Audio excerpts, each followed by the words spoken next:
7 helpful business principles. 1. Take fewer risks as you get older. When you are young, you should be doubling down because you don't have much to lose. If you are in your early 20s or 30s, you probably don't have as many commitments as people in their 40s or 50s do. If you are in your late teens or early 20s, you can probably live with your parents, avoid bills and focus on going to school and/or building a business.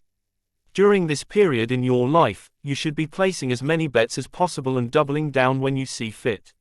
When you get older, you have more financial responsibilities such as a family to support and a mortgage to pay. So, you shouldn't make as many risky bets as in your younger years because if things go south, they will affect more than just your life. 2. Never lose your investors' money. Have you ever heard of 2 main rules of Warren Buffett?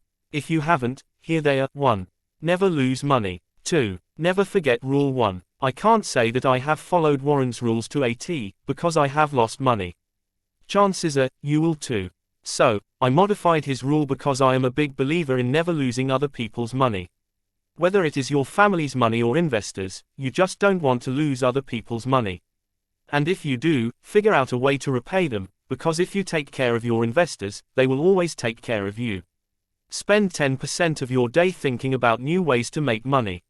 You don't have to do this during working hours, but you should spend a portion of your day thinking about ways to make more money. Doing this every day will help you come up with creative money-generating ideas. Now, this doesn't mean that you should look to start a new business. Instead, look for new ways to grow your company's revenue. Think outside the box and look for new marketing trends or waves you can ride. Once you find these waves to ride, be the first to leverage them. Once a channel gets saturated, it becomes very difficult to leverage. 3. Over-communicate. The one thing that I love doing is over-communicating. Whether it is with investors, customers, co-workers, or business partners, you have to over-communicate. I have co-founded a handful of companies, and every time my revenues decline, it's usually because of communication issues. You can avoid this mistake if you, 1. Listen carefully. Before you communicate, you need to understand what the other party is asking for. 2. Communicate regularly. Come up with a regular schedule. That way, people know you care about them. Be clear and concise. What makes sense to you may not make sense to others. 4. Make sure you are descriptive. Stop whining. Use facts when communicating. Complaining or putting blame on other parties never helps. It will take a while for you to sharpen your communication skills, so, if you are interested in speeding up the process, you may want to read some of these articles.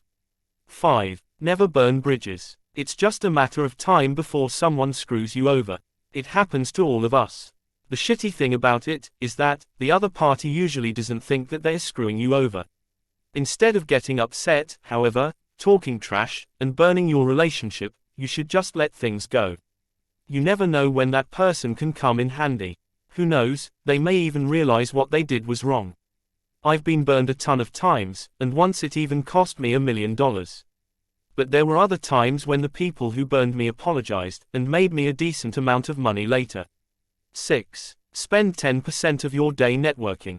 I'm a big believer that you don't have to be great at what you do to make money. You just have to be well connected. Going to local networking events, blogging, and participating on the social web are good ways to network.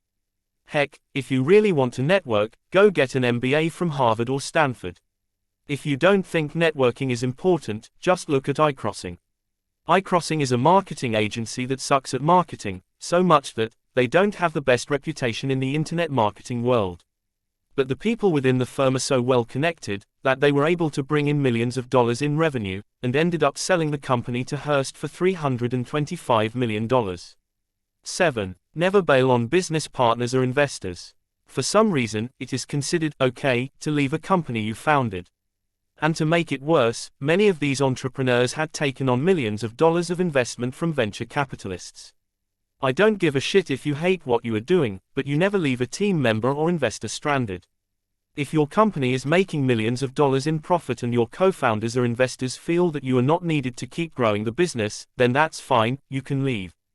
But if that's not the case, you'd better stick it out with your investors and co-founders. Closing thoughts. There are a lot of different business philosophies that you can follow. The 7 above just happen to be the ones I live by. Follow what works for you, and, most importantly, do what's ethical.